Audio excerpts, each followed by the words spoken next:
Lynchy, where do we start on the legend? It's Martin Cingel. Obviously, this Saturday night, his number 29 jersey gets retired forever. But it's well and truly deserved, isn't it? Absolutely, yeah, absolutely. Long overdue as well. I'm delighted for him. If there's one person that deserves something like this, it's him. So we'll go way back to 2002, if you can remember that far back. The olden days. Yes, yes, the olden days. So you were captain of the club back then, and the club went down a different player recruitment route. We brought in some Eastern Europeans, one of them being Cingi. Can you remember that first time when these guys came over here? I remember meeting him. Yeah, I remember meeting him at the first practice. He was just really positive about being here and an easy guy to talk to. An easy guy to get along with.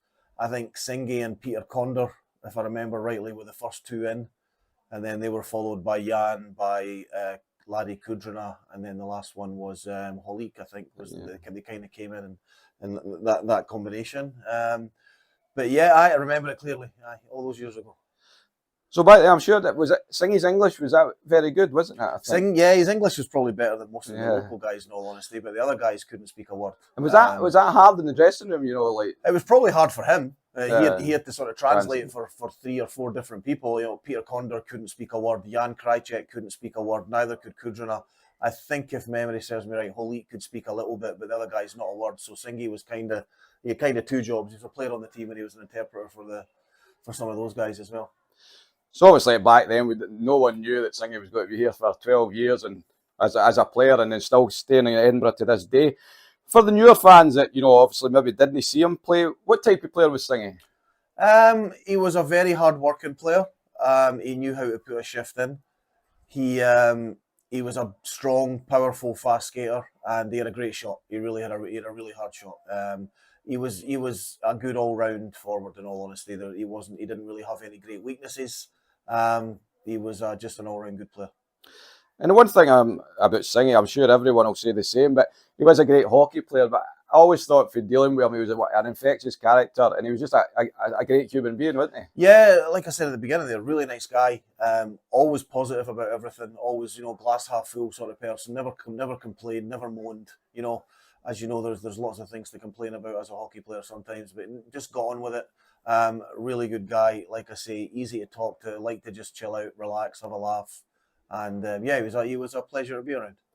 So Cingi would go on and he would take over the captaincy for you. I think maybe Jim Vickers was in a season in between you, the first Elite League season. But back then, could you tell that Cingi was going to be a captain one day for the club? Yeah, he was quiet. He wasn't the loudest guy in the dressing room, but he definitely had the respect of other players, and he kind of led by example. I think it was the logical choice to make Martin captain after he'd been around here for sort of, 4 or 5 years by the time he was made captain. And he held on to that job for a number of years with the Caps. So he must have been doing something right to keep it for as long as he did.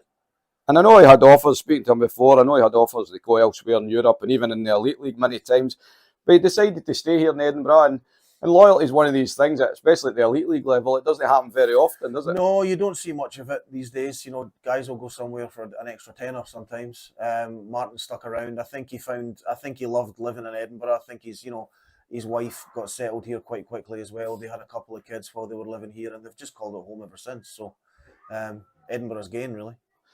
And I'm sure this Saturday, the Lions Den, it's got to be packed, and hopefully the fans come out. And it'd be great just to show the appreciation to a Caps legend, wouldn't it? Oh, absolutely. He totally deserves it. Absolutely deserves it. I hope the Caps fans that have maybe stopped coming to hockey in Edinburgh for whatever reason, just come out and honour Martin on Saturday night, because it's a great achievement. It's absolutely deserved. It doesn't come along to many people.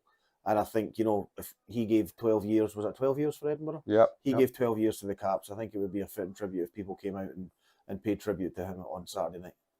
I know Cingi's a busy guy with his work and family, but would you like to see him back here in some capacity one day involved in the hockey? Love to. In all honesty, when I took this job on, Cingi was the first guy I called, asking if he'd like to get involved in helping the coaching side of things, but he just couldn't devote the time to it. I think one of his sons is a very good footballer.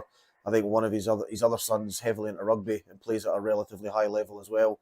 He said he spends too much time at weekends sort of ferrying them around the country for games and training and things like that. It was just something he couldn't commit to. But yeah, I would have loved to have Martin stand on the bench beside me, just tapping into his knowledge, and like I say, he's got that infectious kind of attitude as well, where he would definitely been a benefit to the team. But hey ho, it wasn't to be. And just finally, do you have a favourite Cingi memory? Favourite memory? Probably the look on his face after the first game when we got spanked 16-3 up in Dundee. It's a running joke with me and Blake. I think he was a little bit shell-shocked. We played that game again. It's funny, I can't remember what I did yesterday, but I can remember things from the best part of 20 years ago or so. And we played that game. I think Cingel was in, Condor was in, Krychek was in, and Sol and Kay.